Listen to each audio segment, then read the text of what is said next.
I am coming to you from Monterey, California. I know the connection might be a little bit weird, but as you can see with my luck, it's actually raining. It's beautiful, but it's raining, so I'm just gonna do a quick sort of an update.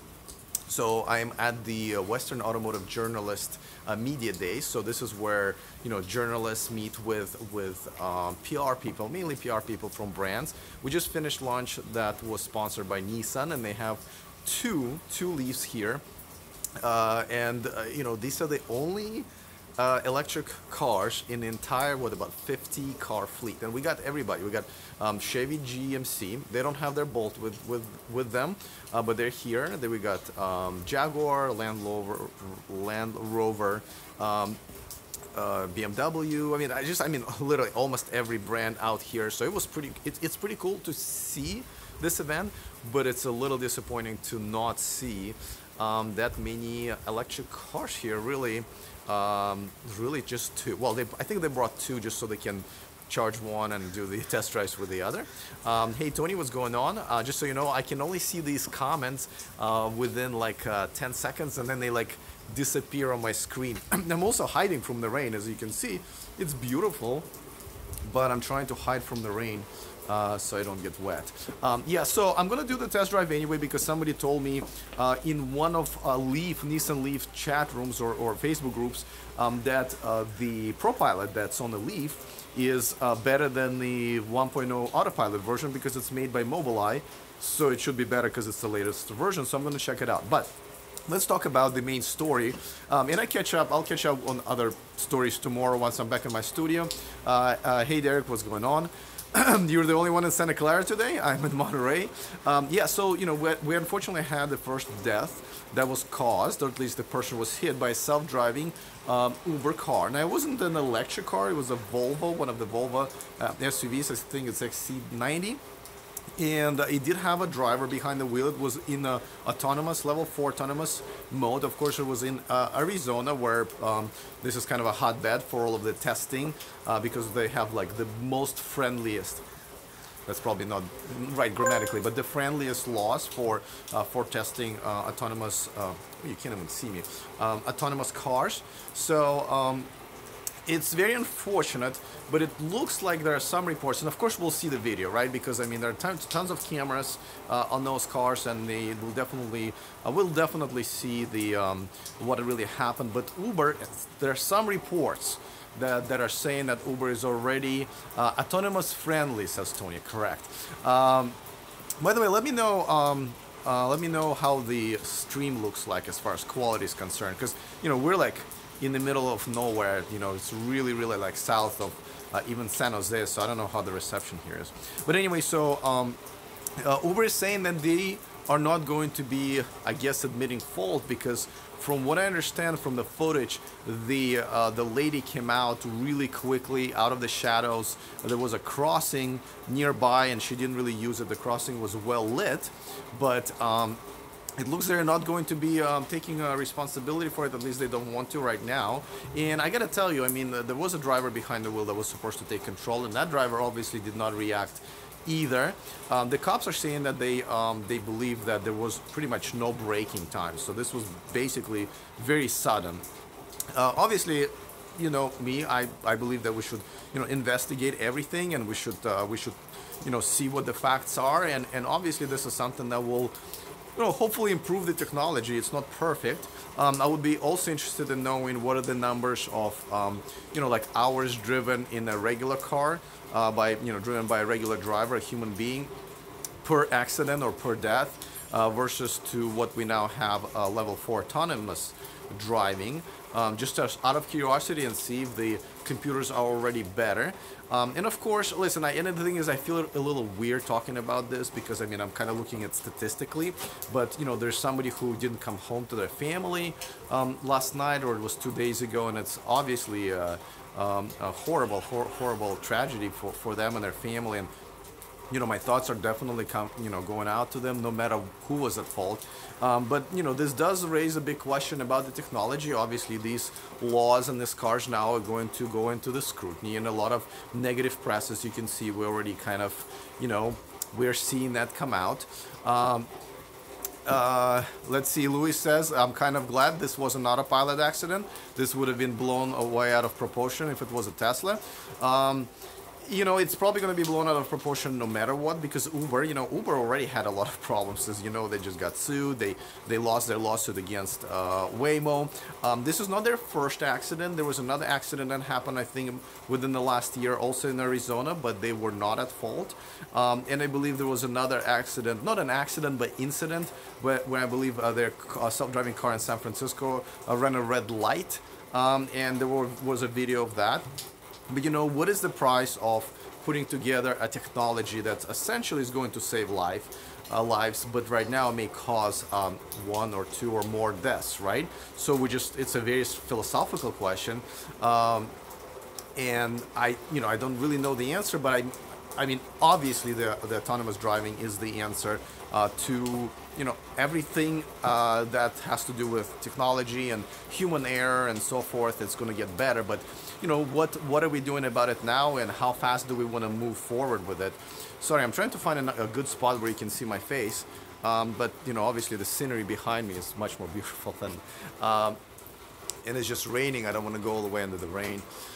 It's a beautiful golf course where they're hosting this dinner, and it's kind of in a couple of different locations in Monterey. It's very nice. I'm just a little disappointed there are no more electric cars, but I'll get back to it in a second. But so yeah, it's very unfortunate. We'll obviously have more details coming out. I believe that it's, you know, it had to happen at some point. This technology still needs to be developed. You know, we never talk about the human toll that driving by human beings that we have, right? Because tens of thousands of people die every year. I believe 40,000 people die just in car accidents in the United States. So, you know, so far there's one death from the self-driving car. I know there are not that many of them, but nevertheless, this is something that we should definitely, you know, root for. I mean, not the death part, but the, you know, the self-driving technology part. And I hope this doesn't slow it down more, but I do hope that people who are in charge of those programs do pay more attention to safety and so forth. Again, we won't know until all the facts are out. Yeah, so that's, I mean, I'll have more to say probably about it as we have more facts coming out, but just kind of wanted to bring this to you guys. There are other little news here and there. I think the semi-truck, Tesla semi-truck was spotted. Let's see, Michael says, nearly 1.3 million people die in road crashes. Oh, and then it disappeared from my screen. Okay, this is why, yeah, doing it. Oh, there are crashes each year, on average 3,287 deaths a day.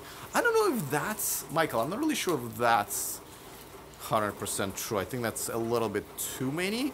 It would be a shame if it's true, but I think it's less than that. Still, ridiculous amount of people die in car crashes.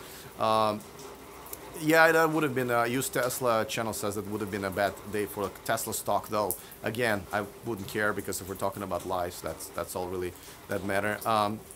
Yeah, tons of millions of people die in car accidents, and usually they're fault of a human being most of the time. So, yeah, so, you know, this is a very philosophical question that we're probably going to tackle in the next few months and few years as this technology matures. So, yeah, just like I was saying, the semi-truck was spotted, I believe, in Texas now.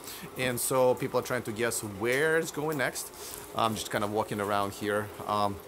There will be other events, but yeah, let me talk a little bit.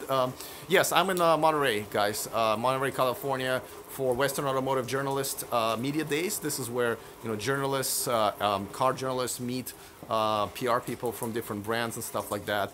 I had a great lunch with a team from GM and Chevrolet yesterday. Just all awesome people. Just had a great time, and I'm hoping to maybe even have one of them on my Saturday show. That would be, I think, really cool for all of us to hang out with one of them and ask them questions and talk more about the Chevy Bolt and Cruise AV and just the future.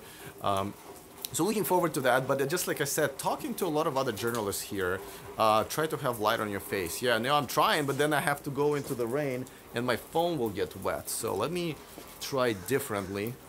I'm trying to have you guys enjoy the background scenery rather than my face. I thought that's a little bit nicer, but I'm also trying to hold on to my umbrella. Let's see, not this way, but look how beautiful it is, though. Here, how about this? I think this is pretty good. I think it's a good contrast between the background and me. Anyway, Yeah, I am facing the light, but then my phone is literally like almost at the rain because there's not much. As you can see, everything is behind me. It's just wet. And that beautiful scenery behind me, I just really, really like it.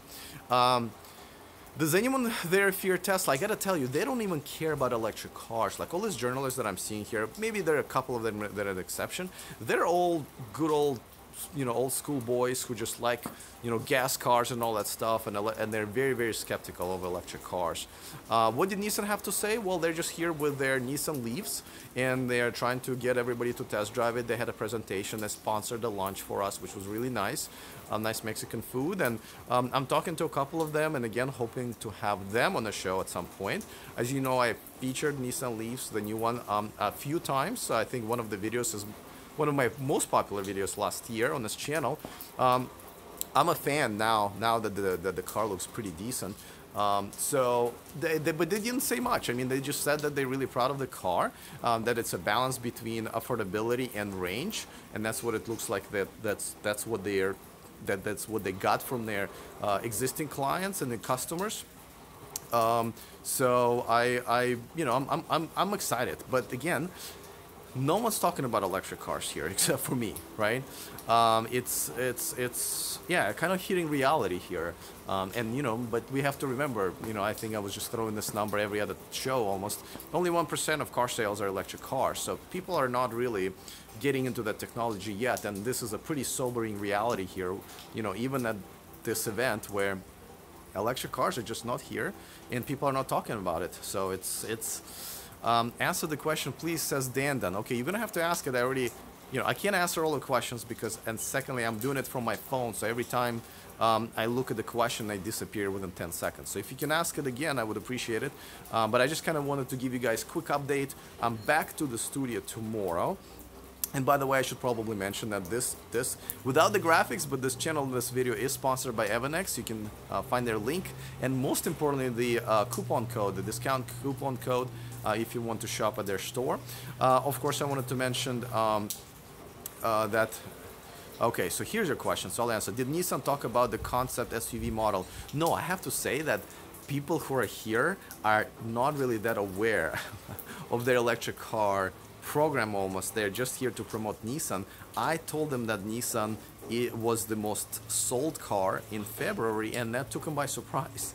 They're like, oh, really? Yeah. They start like, hey, did you hear this? Did you hear this? And again, my sources, Inside EVs, which is a website that kind of does estimates, but nevertheless, that's something I would have thought they would know.